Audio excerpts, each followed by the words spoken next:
Hi, everybody. Mike Napoleon here with SuperSpeed Golf. Thank you to the Southern California section for giving us some time to talk to everybody today about some really cool stuff. I think that have to do mostly with our hands and arms in our golf swing, which is something as a golf coach we talk about all the time. Really excited also to have my good friend Dr. Tyler Standiford here this morning with us as well. Tyler and I are going to go through a short presentation here and talk a little bit about our topic at hand. Then we're going to go through and answer a bunch of your questions, because really what we would like to make this about is helping you help your players get better and increase swing speed in a more efficient way. So please type some questions in the Q&A during the course of this little presentation. If there's anything we can do to help, if we know anything about it, we're going to try to help you with it. Okay, Tyler, I'm going to go ahead and share my screen here and pull up our little PowerPoint presentation that starts out with just having kind of a cool little picture. But one of the things that we really wanted to look at today really involves talking about the top of what we call our speed pyramid. So the speed pyramid is something that we created at SuperSpeed Golf a few years ago to really describe how swing mechanics in the golf swing affect speed and power. The big picture here on the speed pyramid is that every single player, when they make any swing, is going to interact with the ground. Those forces and torques that are created by pushing on the ground are going to affect and really affect the movement of how that player begins their swing, also how that player sequences and moves throughout the swing. That sequencing or creating rotational speed is eventually going to be translated into linear velocity of how fast the club's moving, as that rotational power really travels through the hands and arms and out to the club. Tyler, I think this is a big piece. I mean, obviously, we talk so much on the science side of golf about the two pieces at the bottom, right? We talk about, a lot with how the ground works and how we sequence. Yeah, and literally, it's funny, Mike, because literally I'm teaching this right now to my biomechanics class in this undergraduate class, where we're talking about the idea is we talk a lot about what the body does in terms of the ground and rotational movements, but ultimately in a lot of sport movements, and golf is one of these, the thing that we care the very most about is the linear velocity of that club head as it's passing the ball. And so I think this is really where you can do all the things right in the ground. That's going to influence your rotational sequencing. But if you don't have the proper effect of the lag and the ability to transfer that energy out to the club head, kind of everything you've done to the ground up is of naught. And so it's, again, then we see this in a lot of sports, right? Golf isn't the only one, but I think we've had a fun time researching this and seeing exactly how we can improve what they're doing in that last piece of this puzzle. Yeah, and I think it's fun too, because this is something that we talk about a lot. And don't get me wrong, how we use the ground and how we sequence are incredibly important to how we create speed and power in the golf swing. What we want to talk about though now is that last piece of how we use all of that we're doing to really get the most out of our club head speed. So we're not going to go into huge detail on some of the physical characteristics here, but let's just say and agree that our wrists and hands are really complicated pieces. There's a lot of different bones. There's a lot of different muscles. How all that's connected. Our hands and wrists are probably one of the most complicated areas of our body physically. And that doesn't make it easy to talk about a lot of the detail that goes on with how the wrists move in the golf swing. I want to keep it really simple on this side for this presentation, because I want to get into really talking about practically how we can help people that may have some deficiencies here. And we'll talk about those deficiencies too. So the first piece that we do want to look at is, what is lag? And I would define this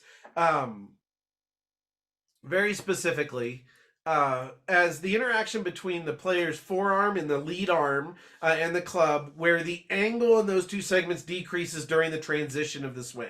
Meaning that as that player transitions, as the club changes direction, we're going to see that angle get smaller between the forearm and the club. Now, that's a real common thing we look at on video. There's a lot of detail here of how we actually look at it on 3D. And again, this isn't a webinar all about looking at how do we discern lag. We really want to just show you some ways to make it better.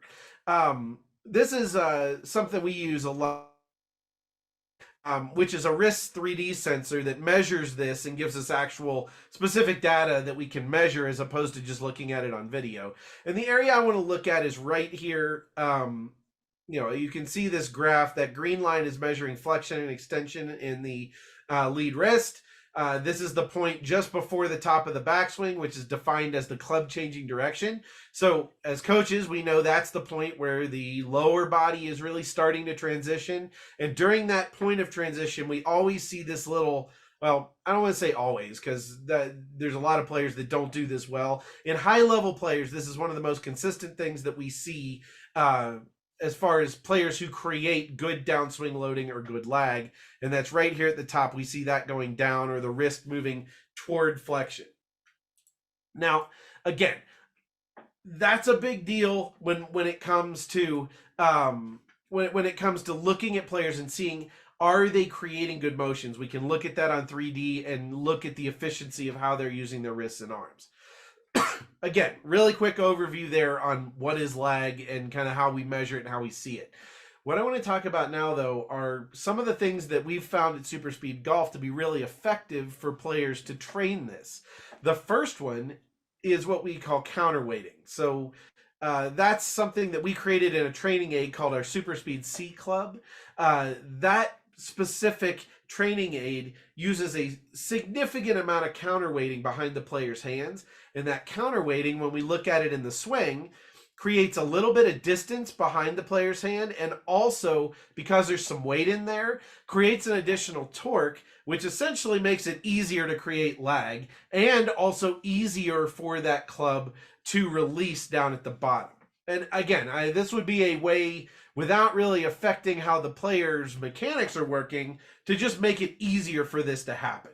And Tyler, you've seen a lot of this in your studies, correct? Yeah, and this is where, again, some of my first studies started with our, 3-club system that we talked a little bit about at the event when we were there earlier this year. But the C-club system, I find especially people who've used both, or when I hand them this C-club, their first initial response is always, "Man, this feels so light."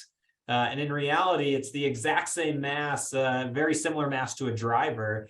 But because we've done kind of what Mike explained here, it just has this different feel, when in reality, the way to generate really fast speeds with this club is actually through that release, kind of improving this lag and the way the wrist and the hands are moving through impact. And this was something, I think, like a lot of the stuff that I think SuperSpeed's goal is we want to put this in the hands of golfers. We want to do, research studies that have some good control and take people through these studies to say, hey, what's actually happening as they use this tool for the things that matter the most, which would be, some club head speed, ball speed, and carry distance. And so this was a study that I just actually completed here in the last couple of months, where I brought in a series of golfers, various handicaps, skill levels, ages, and basically had them train with the SuperSpeed C Club for 6 weeks. So this looked like three times a week training, 15 minutes a day, dominant, non-dominant swings, some different drill positions, but it really was swinging this one counterweighted club. And I was looking at how did driver, club speed, ball speed, and distance change as a result of training with these for about 5 to 6 weeks. And you can see here on the chart, again, a club speed uptick of 4 miles per hour, ball speed of 10 miles per hour, and then this jump of distance to 22 yards. And I think what was really cool about this study, Mike, is when you dive into the data a little bit, again, everyone gained speed in this study. There wasn't anyone who didn't gain speed, but there were some people who had some big jumps in the distance. And some of these were actually our higher handicap players that, as Mike describes, good players having this good hand wrist kind of lag, these good hand interactions. These beginner players tended to struggle with that a little bit, just kind of looking at things. And they ended up seeing some big jumps in distance because they were just delivering that club through impact so much better. And this resulted in some awesome gains for these players. Yeah, so I think one of the takeaways here is that, counterweighting the golf club in a very significant way when we're going through these training aids does have a positive impact in that player's ability to learn how to translate rotational speed to the hands and arms. And we've seen this in some other studies that we've done as well, when we start to look at the kinematics in a little bit more detail. So I think that's a really good way, if you haven't given counterweighting a try with players. It's a very effective training method to start to work on this, especially when you couple this with the types of drills that we have in our C Club protocols, which involve really destabilizing the lower body in order to put more emphasis on how that player is going to be using their hands and arms to generate that last bit of speed. So very cool thing. Check out the C Club. This is all on our website. All those training protocols are on our website. Very easy to access on our training microsite. Now, the next thing that we want to talk about today, and this one I'm going to call our primary topic of the webinar, is to talk about grip strength and grip pressure. Many of you have probably seen the new product that we just launched a couple days ago called our SuperSpeed Squeeze. And I want to go through some really in-depth piece here and some data analysis that we've done, kind of explain what this does, why we've done this, and why we think this is probably one of the bigger, I would say, unused pieces of training that I think we could add into your coaching right away. It's going to help a lot of your players. And again, a lot of this research really comes from a lot of other sports, and that we're really looking at adapting and applying this for golf in a very general way, or a very specific way, sorry. So first thing I want to pull up is some data here, just about how much grip strength, and when I say grip strength, I'm not looking at exactly how much grip pressure that player uses during their swing. I'm looking at statically on, that little device that I had in the previous slide called a dynamometer, statically how much strength a player has in their hands. So how much can they create? And I think the data tells a really cool story here. When we look at PGA Tour players, let's look at male PGA Tour players. I think that's a common segment that we relate a lot toward when we're trying to look at data in the world of golf. On average, and I look at, lead hand, trail hand, and combined, if we just look at those combined averages, PGA Tour players on average can create about 60 kilograms of grip strength. So they can squeeze that dynamometer hard enough to get a reading of about 60 kilograms. When we look at the fastest players in the world, we get into those long drive competitors, they're even more than that by a significant amount. They're up in the over 80 kilogram range. And we start to look at amateurs, we start to see some different things going on here. When we look at amateurs, when we look at males, we have and this data set did have more males than females in it. That's why I believe this data set had about 82 males and about 16 females or so. So that's why you can see that the average is a little bit higher toward the male side. But if we look at males, we're looking at about 42 kilograms. So that's significantly less than your tour players. And females are significantly lower than male players. Now, there's been a lot of research done in other sports about how static grip strength can affect performance. Or affects various different skills, but this is a big deal for golf in a lot of different ways. Where this becomes even more of an issue is when we start to look dynamically at how much grip pressure players use during their swing. And now, from the golf coaching side, I think it's very interesting to say that most of us have probably always told our players that less grip pressure is a good thing. Not death gripping the golf club, creating a light amount of grip pressure in order to allow your hands and arms to work more efficiently during the swing, not locking up the joints in the wrists or the forearms during your swing. And honestly, I think our research is showing that all of those things that we've been telling people for a long time are an extremely positive thing for the golf swing, with a couple caveats we're going to talk about here. So the next piece of data is what percent of their max, or the peak amount of grip pressure, that these different groups of players use during their golf swing. Well, let's start right where we were before with those male tour players. So those are PGA Tour players that have that max combined grip strength of about 60 kilograms. during the transition of their golf swing. So we see that the peak amount of grip pressure on the grip happens as the club changes direction, which scientifically I think makes a lot of sense. Just because that's when we're having to make the club change direction, which requires a little bit more application of force. We see those players using about 35, and we're just going to say kilograms of pressure is the way I would talk about it here. That's about 58% of their max, which in my opinion, I think fits in line with those traditional ideas of a light amount of grip pressure or not death gripping the golf club, so that you can have that feel or sensation being able to create lag and you have mobility in those segments. If we look at those long drive players, they're using a little bit more, but as a percentage of their max, we're at about 53%. Now, as we start to get down toward our amateur players, so male amateurs that are peaking out around 42 kilograms of grip strength, are still using on average about 32 kilograms of pressure during transition. So that now becomes over 75% of their max. Now that's a much different piece there. That's going to feel a lot different to that player.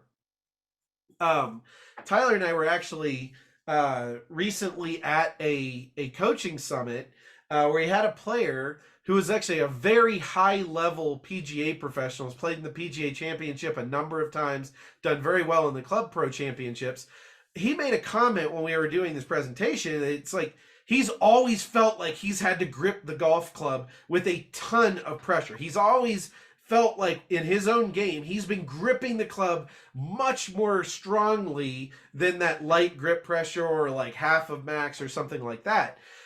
We tested him, and his peak grip strength was under 40 kilograms. So that made a lot of sense why he's always felt like he's had to use a lot of his possible grip strength in order to really maintain and control the club. Now, another big deal here is when we get down to females, and we need more data on this, and we're working on getting that.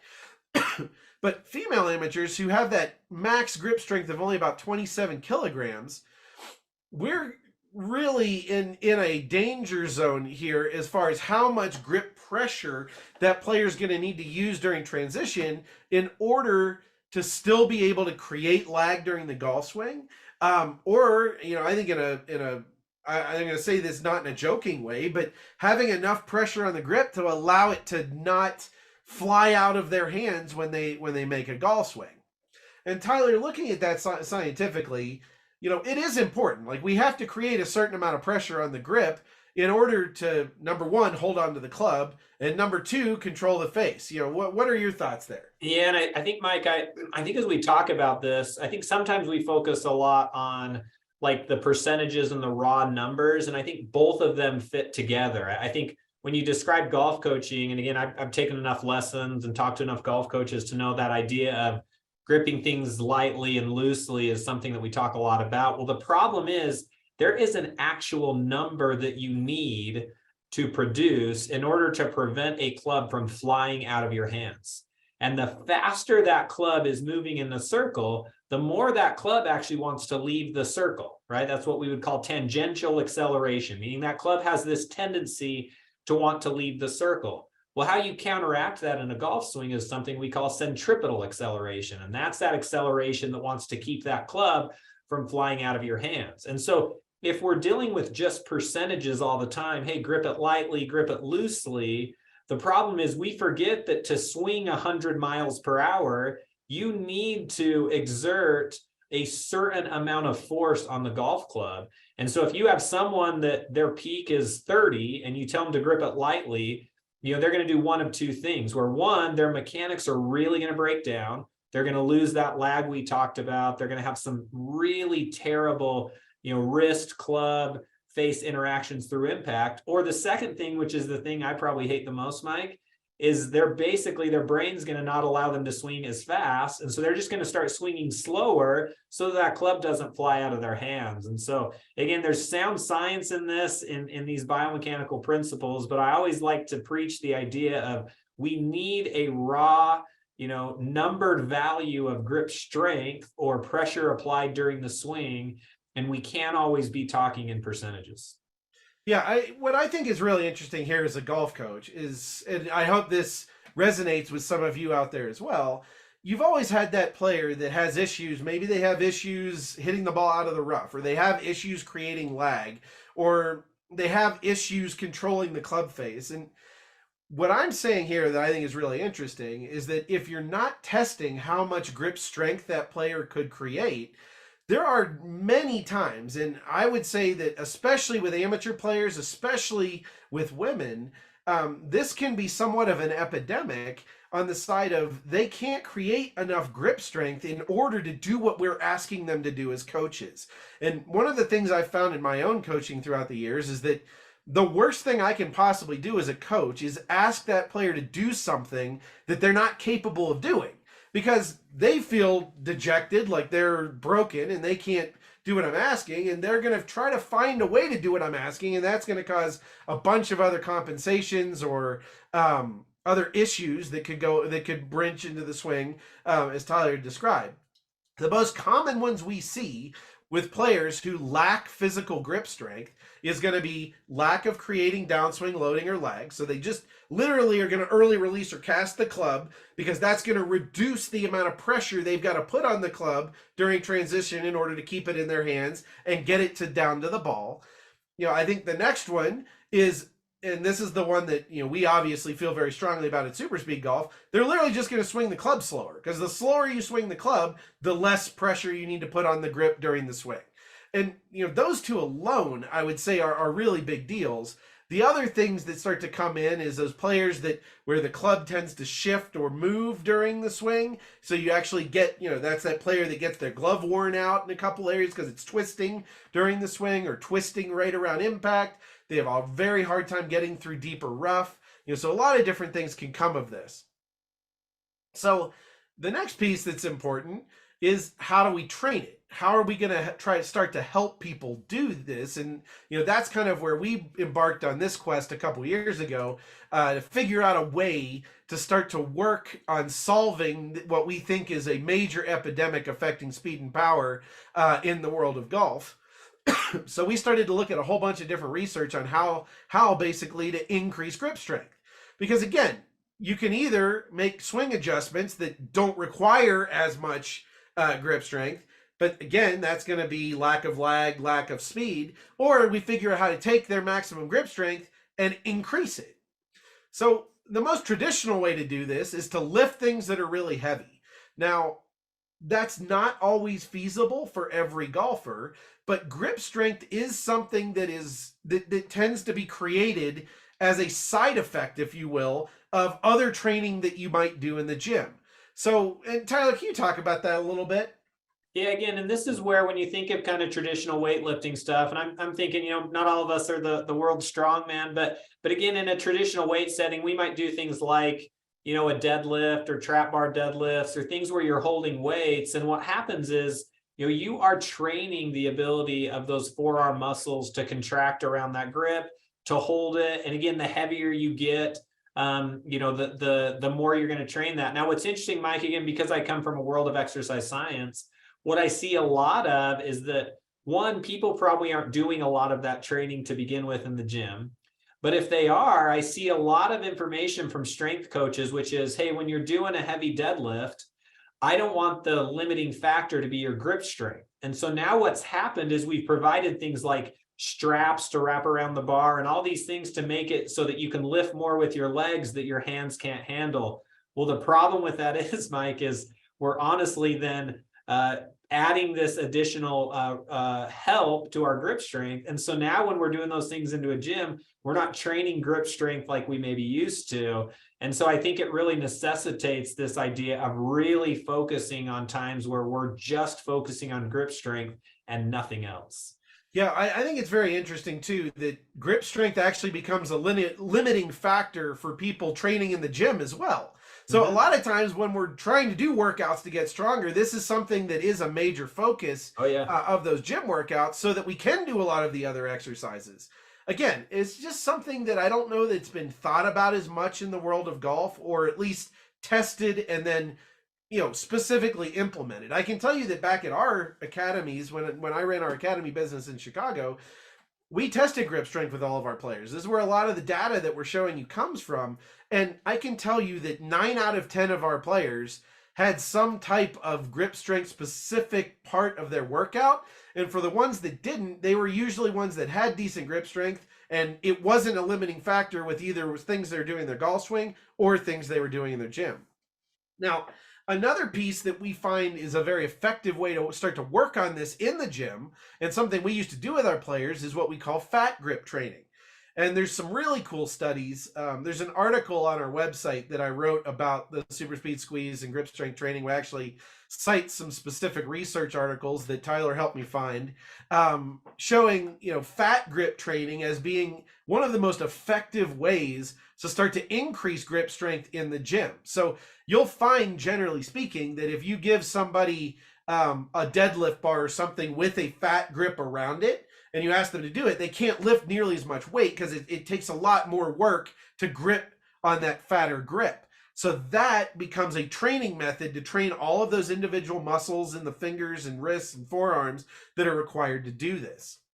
Well, that's really what we did with the super speed squeeze, is we created a fat grip that fits on the golf club so that we can do these exercises in a golf specific way, which is a lot more palatable to most of our clients as golf coaches than getting a bunch of barbells out and getting fat grips on in the gym to work on this. Now, if you want to do that too, fantastic. If you've got players that have gym workouts, I think fat grip training is phenomenal in addition to their normal workout. This is just going to be an easy way to add it in for what we're doing with the golf swing. Now, Tyler, I don't know if you have updates to this data yet. This was the initial data set that we looked at, just doing our basic super speed squeeze protocol that we created. This is what we saw,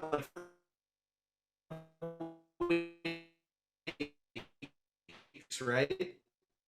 Yeah, and this was, Mike, as you talk about this is that first study, and I'm doing this ongoing, right? As we piece these products together, and I've had a little bit of product here and there that I've been able to test.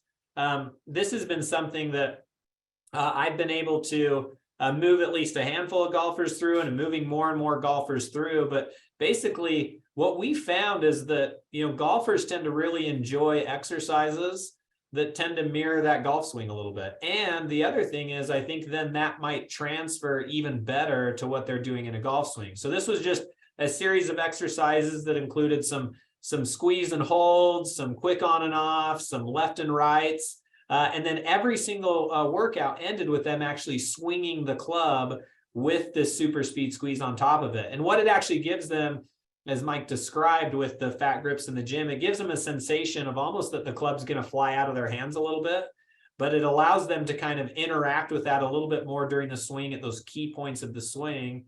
And you can see over the course, this was about 3 or 4 weeks of training is all.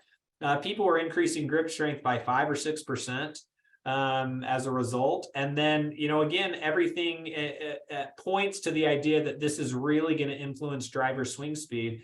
And so we saw increases of about 1.5 to 2 miles per hour of driver swing speed as a result of this training. Now, this data set right here, this includes, I think, all of the people that we'd be concerned about or have questions. So I have some over 65-year-old players in this study set. I have some female players in this study set. And the one, Mike, that I actually like that I think is kind of interesting is I have some of our younger golfers, our 30 to 40 range, who were doing a lot of strength training in the gym already, who were doing those kind of things that we would say traditionally would improve grip strength. And across the board, all of the individuals increased grip strength, increase their ability to generate driver swing speed. So again, this is a data set that's growing, but one that we're really excited about seeing these results take place. Yeah, again, I mean, these are just observations, especially that we made back in our academy days. This was something that we saw all the time with players. Like, everything gets better when a player has deficiency in grip strength. A lot of things get better as it improves. They can control the club better. They can hit out of the rough better. They tend to be more consistent with face to path relationships and being able to do those kind of drills. Like, all of this gets better as a result of doing this training. This is what it actually looks like. So this is our super speed squeeze protocol. It's really simple. You put the SuperSpeed squeeze on a golf club, single hand holds, which are just going to be 5-second squeezes on and off. And all of this is in a video on our website if you go to the squeeze listing page. Then you're going to do 2-hand holds, which you can do either in your golf grip or just 2-hand or 10-finger grip. You have quick bursts, which are just fast on and off bursts. And then we actually do non-dominant swings and dominant swings in this to really start to apply. Now, during those swings, we tend to do half of those swings, trying to grip the club more aggressively than you normally would and not making a full speed swing. And then we do the last 5, not worrying so much about the grip pressure, but just trying to make the club move faster. So that's kind of the process of what we go through with this and how all of that works. So I'm going to go ahead and stop my screen share now. That's kind of the overview of what we've got so far for you today as far as data, far as, again, looking at the SuperSpeed Squeeze product.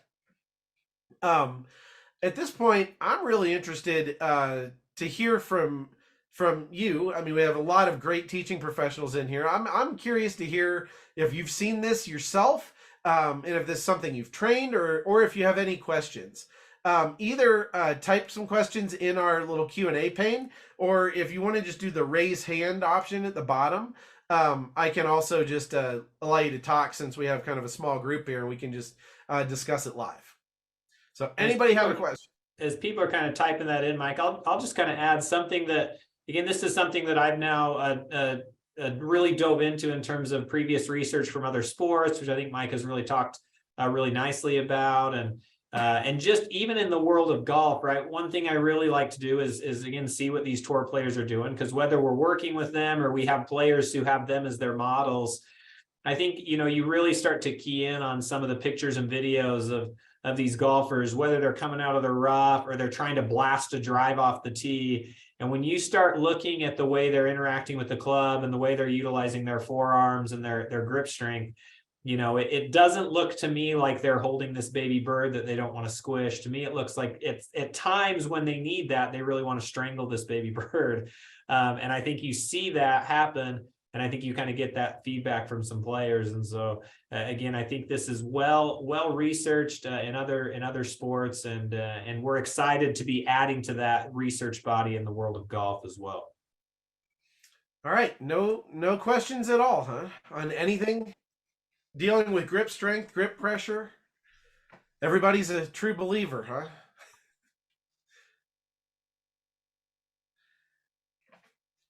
All right. Well, Tyler, if there's no questions, I think that's pretty much, the data that we had. Again, this webinar will be available to download for everybody in the Southern California section. So feel free, if you have any of this information, that you want to look at later, we'll be sending out an email as well with all of this information. The SuperSpeed squeezes are available at this point for pre-order. You guys get wholesale pricing on everything that we do as PGA professionals. They're $35 wholesale, they're $50 retail. We did have one question come in here real quick here, and then we have someone raise their hand as well. Pressure at impact. Tyler, well, we can talk about this a long time, but generally speaking, pressure at impact is almost, it's like it zeroes out almost, right? Yeah, that's kind of the time of the point. By then, you've kind of transferred everything through, and things really decrease there. Again, that peak transition is occurring, or the peak is occurring during that transition. And I'm glad they put up the idea of pressure at impact, Mike, just because I interacted with a pro the other day. We were having a conversation about this, and we were talking about pressure versus strength or pressure versus force. And in reality, just remember that when you're discussing pressure in the golf swing to your students, what we're really describing in that scenario is the percentage of their max strength that they're holding on to, right? And I think that's what we're describing. It's not like we're thinking traditional. Like I did some pressure mat testing in my PhD. We're looking at all of the interactions, where it is on the hand and how much you're doing overall. Really, generally what we're talking about with pressure is just how much of your raw strength or that peak strength are you using during different parts of the golf swing. And again, at impact, it tends to start to decrease quite a bit. Yeah, I mean, it's decreasing into impact and then kind of goes to zero, but transitions where we see the most. Okay, Corey, I've got a question here. Go ahead. You can ask. What about training people on this large grip that have certain hand conditions, carpal tunnel or arthritis or other issues? Is there something you should be careful about, the type of person you should have train with that, or does it maybe even help some of those conditions? Yeah, Corey. So I actually I had two subjects in it with hand arthritis. And I had one subject with a pretty traumatic hand injury who participated in the study. And I would say just the feedback I got from the ones with arthritis, their initial response when they did the training was, man, it really caused my arthritis to flare up. But then they said post-training, there actually was a better response, meaning they felt like they could grip things better, not just in their golf swing, but also in their everyday activities. And the person with the hand injury, they felt like their left hand has been in a deficit for about 2 years since this hand injury. And interestingly enough, Corey, they were a chiropractor. They ended up picking up about 15% strength in that hand. Again, not only picked up a bunch of speed with their driver, but again, mentioned that their hand pain was going away. They felt like they could do better adjustments. And so I think you're right, Corey, that we have to be sensitive to pain, right? We don't want to put anyone through pain, but sometimes the things that they're training are going to actually help potentially lessen some of those responses and symptoms from those other injuries that you talked about. Now, I'd also like to add there that, Tyler has a, sports performance, sports medicine kind of background. So him doing that in his study is fine. I'm a golf coach. If I have somebody that has any kind of pain, I'm not recommending this training to somebody that's got pain in their hands. Now, a physical therapist may, or a doctor may be able to determine that hand strength type training or fat grip type training, or this training specifically, could be a really good thing for that player. But I think it's very important to not outstep our lane there as golf coaches. If someone's got pain, generally speaking, we need to start to refer out to make sure that we're doing the right thing there, because obviously we're not doctors in every way. I'm about as close as you can get to a doctor, Corey, I'm a fake doctor, right? So. All right, cool. Thank you. All right, anything else?